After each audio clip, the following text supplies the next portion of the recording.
Thank you.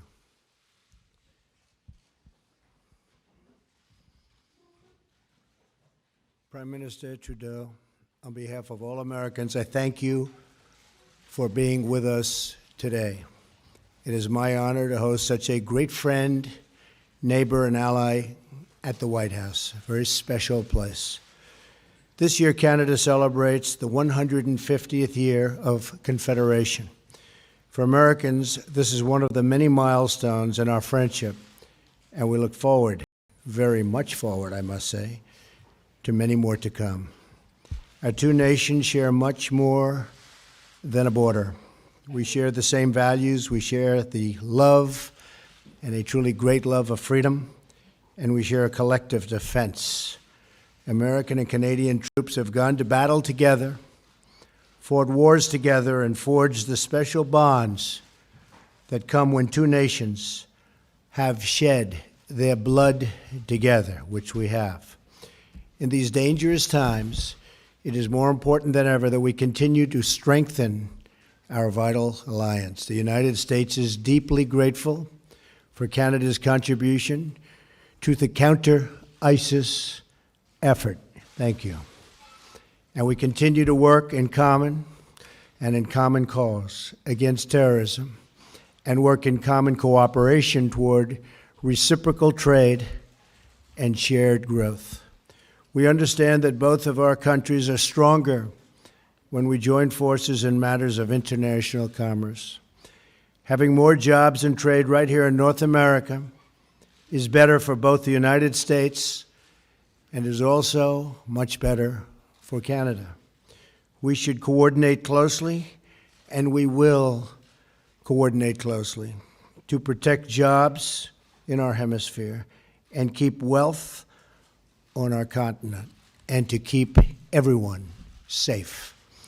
Prime Minister, I pledge to work with you in pursuit of our many shared interests. This includes a stronger trading relationship between the United States and Canada. It includes safe, efficient, and responsible cross-border travel and migration. And it includes close partnership on domestic and international security. America is deeply fortunate to have a neighbor like Canada. We have before us the opportunity to build even more bridges and bridges of cooperation and bridges of commerce. Both of us are committed to bringing greater prosperity and opportunity to our people. We just had a very productive meeting with women business leaders from the United States and Canada, where we discussed how to secure everything that we know the full power of women can do better than anybody else. We know that. I just want to say, Mr. Prime Minister, that I'm focused and you're focused on the important role women play in our economies. We must work to address the barriers faced by women and women entrepreneurs, including access to capital, access to markets, and very importantly, access to networks. In our discussion today, we will focus on improving the ways our government and our governments together can benefit citizens of both the United States and Canada, and in so doing, advance the greater peace and stability of the world. Mr. Prime Minister, I look forward to working closely with you to build upon our very historic friendship. There are incredible possibilities for us to pursue Canada and the United States together. Again, thank you for joining us, and I know our discussions will be very, very productive for the future of both countries. Mr. Prime Minister. Thank you, Mr. President. Good afternoon, everyone. Thank you very much for joining us. I'd first like to start by extending my sincere thanks to President Trump for inviting me down to Washington. Any day I get to visit our southern neighbors is a good day in my books, particularly when it's so nice and warm compared to what it is back home. We are suffering under a significant winter storm that's hitting our Atlantic provinces particularly So I just want to send everyone back at home my thoughts as they shovel out and impress on everyone to stay safe. Le président et moi avons eu une première... The President and myself have had a very productive first meeting today. We had the opportunity to get to know one another better, and more importantly, we had the opportunity to talk about the unique relationship between Canada and the United States. Citizens on both sides of the 49th parallel have understood that the bond between our nations is a special one.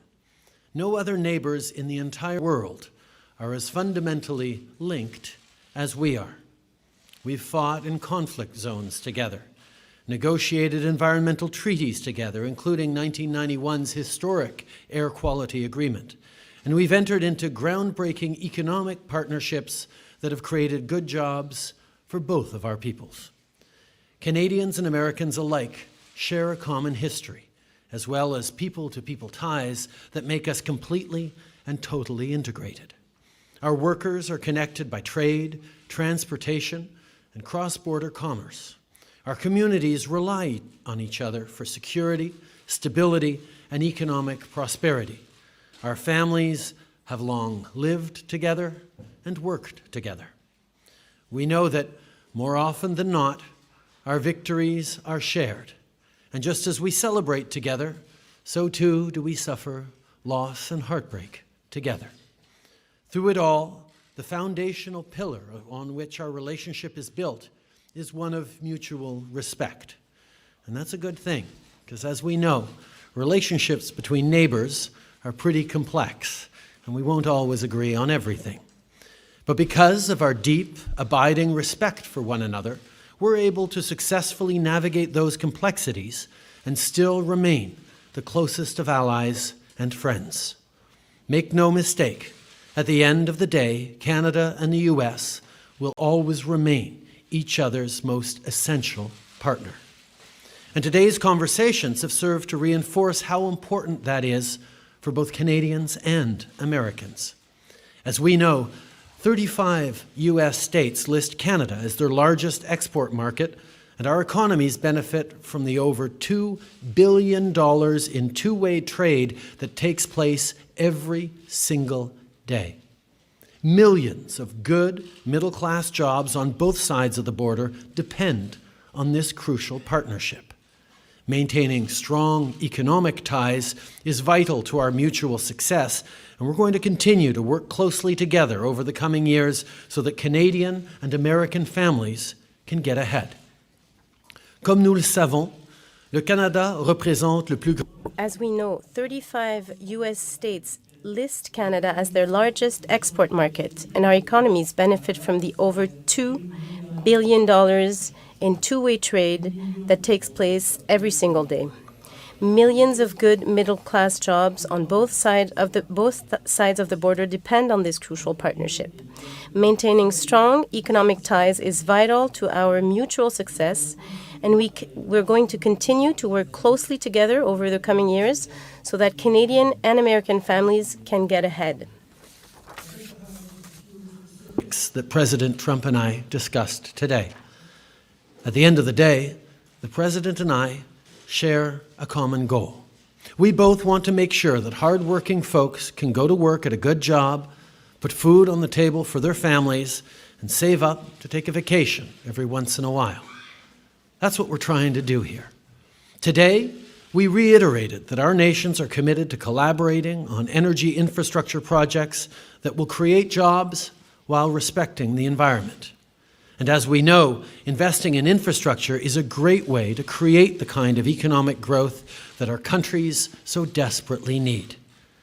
In that same vein, we know that ensuring equal opportunities for women in the workforce is essential for growing the economy and maintaining American and Canadian competitiveness on the world stage. As such, the President and I have agreed to the creation of the Canada-United States Council for Advancement of Women Entrepreneurs and Business Leaders. This initiative is more than just about dollars and cents. This is about ensuring that women have access to the same opportunities as men and prioritizing the support and empowerment of women who are senior business leaders and entrepreneurs. In doing so, we'll grow the Canadian and American economies and help our businesses prosper. Et finalement, le président Trump et moi Finally, President Trump and myself have agreed to work together to fight against the traffic of opioids across our border. The rise of illegal use of opioids in our society is nothing less than a tragedy. We will do everything we can to ensure the safety of Canadians and Americans. Ladies and gentlemen, President Trump, I know that if our countries continue to work together, our people will greatly benefit from this cooperation. Time and again, that in order to tackle our most pressing issues, both foreign and domestic, we must work with our closest allies, learn from each other, and stand in solidarity as a united voice. With a level of economic and social integration that is unmatched on the world stage, Canada and the United States will forever be a model example of how to be good neighbors. Winston Churchill once said, "That long Canadian frontier from the Atlantic to the Pacific Oceans, guarded only by neighborly respect and honorable obligations, is an example to every country and a pattern for the future of the world." That, my friends, is the very essence of the Canada-US relationship. I look forward to working with President Trump over the coming years to nurture and build upon this historic partnership. Once again, it's a tremendous pleasure to be here in Washington. Merci beaucoup. Thank you very much. Okay, we'll take a couple of questions. Scott Thurman. Scott. Thank you, Mr. President. Thank you. You just spoke about the desire to build bridges, although there are some notable and philosophical differences between yourself and Prime Minister Trudeau. I'm curious, as you move forward on issues from trade to terrorism, how do you see this relationship playing out, and are there any specific areas with which, during your conversations today, you each decided to perhaps alter or amend your stances already on those sensitive issues like terrorism and immigration? And Prime Minister Trudeau, while only in its infancy so far, how do you see this relationship compared to that under the Obama administration? Well, we just began discussions. We are going to have a great relationship with Canada, maybe as good or better, hopefully, than ever before. We have some wonderful ideas on immigration. We have some, I think, very strong, very tough ideas on the tremendous problem that we have with terrorism. And I think when we put them all together, which will be very, very quickly, we have a group of very talented people, we will see some very, very obvious results. We're also doing some cross-border things that will make it a lot easier for trade and a lot better and a lot faster for trade. We have, through technology, we have some really great ideas, and they'll be implemented fairly quickly. One of the things we spoke about was the fact that security and immigration need to work very well together, and certainly Canada has emphasized security as we look towards improving our immigration system and remaining true to the values that we have. And we had a very strong and fruitful discussion on exactly that. There's plenty that we can draw on each other from in terms of how we move forward with a very similar goal, which is to create free, open societies that keep our citizens safe. And that's certainly something that we're very much in agreement on. Tonna McCharles. Mr. President, Mr. Prime Minister, and Mr. Prime Minister, could you answer in English and French for us, please? A little bit of a follow-on on my American colleague's question. President Trump, you seem to suggest that Syrian refugees are a Trojan horse for potential terrorism, while the Prime Minister hugs refugees and welcomes them with open arms. So I'd like to know, are you confident the northern border is secure? Can never be totally confident, but through the incredible efforts already, I see it happening, of formerly General Kelly, now Secretary Kelly. We have really done a great job. We're actually taking people that are criminals, very, very hardened criminals in some cases, with a tremendous track record of abuse and problems, and we're getting them out. And that's what I said I would do. I'm just doing what I said I would do. We won by a very, very large electoral college vote. And I knew that was going to happen. I knew this is what people were wanting. And that wasn't the only reason. That wasn't my only thing that we did so well on, but that was something that was very important. And I said, we will get the criminals out, the drug lords, the gang members. We're getting them out. General Kelly, who's sitting right here, is doing a fantastic job. And I said at the beginning, we are going to get the bad ones, the really bad ones. We're getting them out, and that's exactly what we're doing. I think that in the end, everyone's going to be extremely happy, and I will tell you right now, a lot of people are very, very happy right now. Canada has always understood that keeping Canadians safe is one of the fundamental responsibilities of any government, and that's certainly something that we're very much focused on.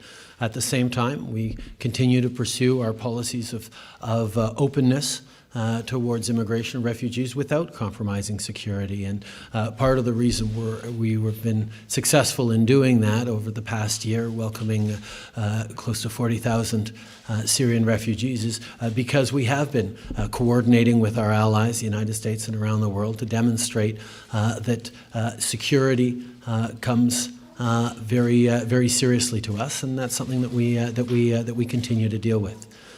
C'est clair que It is clear that if you want to have a healthy and secure society, or safe society, you have to make sure that you maintain, that you focus on security. And we have welcomed refugees from Syria.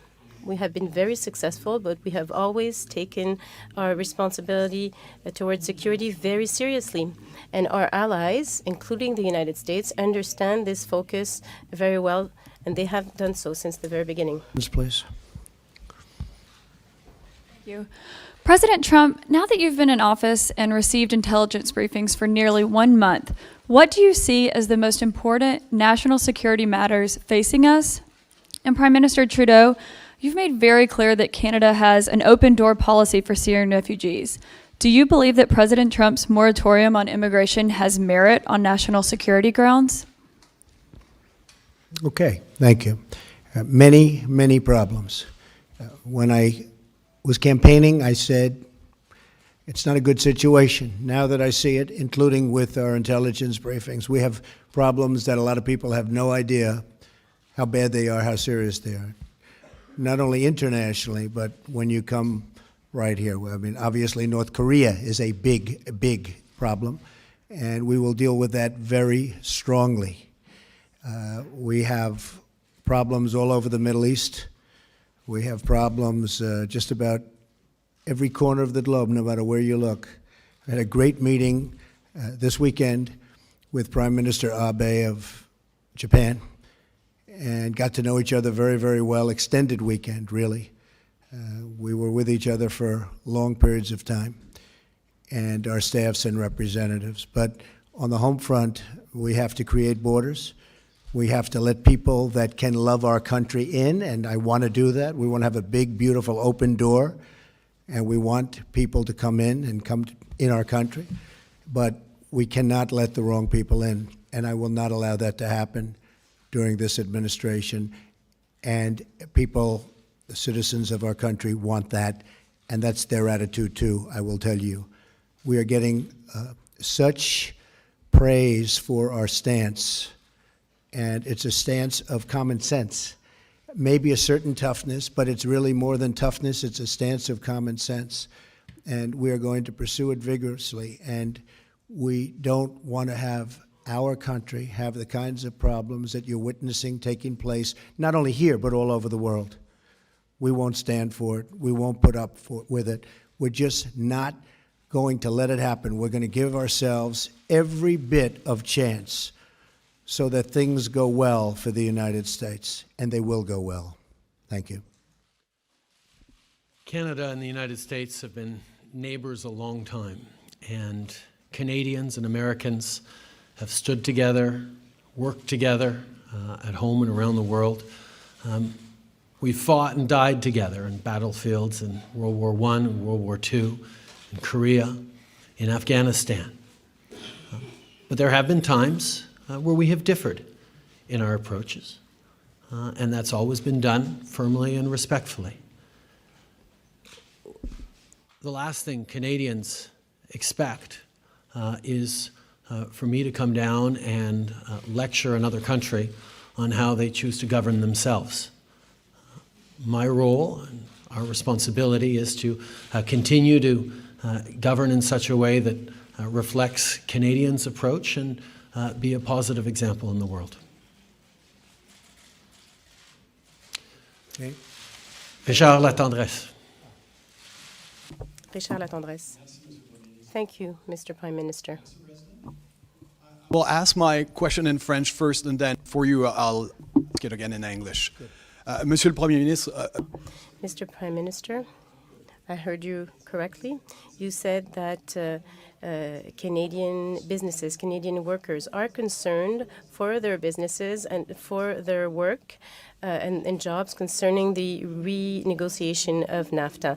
So what guarantees did you get from this government that we will keep our jobs and our businesses in the renegotiation of NAFTA? Mr. President. again, during the last 3 months, you have denounced NAFTA. You have talked over and over about the Mexican portion of the agreement, very little about the Canadian one. My questions in two short part is Canada a fair trader? And when you talk about changes to NAFTA concerning Canada, are you talking about big changes or small changes? Thank you. D'abord, Richard, merci. First of all, Richard, thank you for your question. It is a real concern for many Canadians because we know that our economy is very dependent on our bonds, our relationship with the United States. Goods and services do cross the border each way every single day, and this means a lot of millions of jobs for Canadians and good jobs for Canadians. So we are always focusing on these jobs, but there are also good jobs, millions of jobs in the United States that depend on those relationships between our two countries. So when we sit down, as we did today, and as our teams will be doing in the weeks and months to come, we will be talking about how we can continue to create good jobs for our citizens on both sides of the border. And during this exercise, we continue to understand that we have to allow this free flow of goods and services, and we have to be aware of the integration of our economies, which is extremely positive for both our countries. And this is the focus that we will have in the coming weeks and months to come. Aware of the fact that much of our economy depends on good working relationships with the United States, good integration with the American economy. And the fact is, millions of good jobs on both sides of the border depend on the smooth and easy flow of goods and services and people back and forth across our border. And both President Trump and I got elected on commitments to support the middle class, to work hard for people who need a real shot at success. And we know that by working together, by ensuring the continued effective integration of our two economies, we are going to be creating greater opportunities for middle-class Canadians and Americans now and well into the future. I agree with that 100%. We have a very outstanding trade relationship with Canada. We'll be tweaking it. We'll be doing certain things that are going to benefit both of our countries. It's a much less severe situation than what's taken place on the southern border. On the southern border, for many, many years, the transaction was not fair to the United States. It was an extremely unfair transaction. We're going to work with Mexico. We're going to make it a fair deal for both parties. I think that we're going to get along very well with Mexico. They understand and we understand. You probably have noticed that Ford is making billions of dollars of new investments in this country. You saw Intel the other day announce that because of what I've been doing and what I'm doing in terms of regulation, lowering taxes, et cetera. They're coming in with billions and billions of dollars of investment and thousands of jobs. General Motors, likewise, is expanding plants and going to build new plants. Fiat Chrysler was at a meeting where they're doing the same.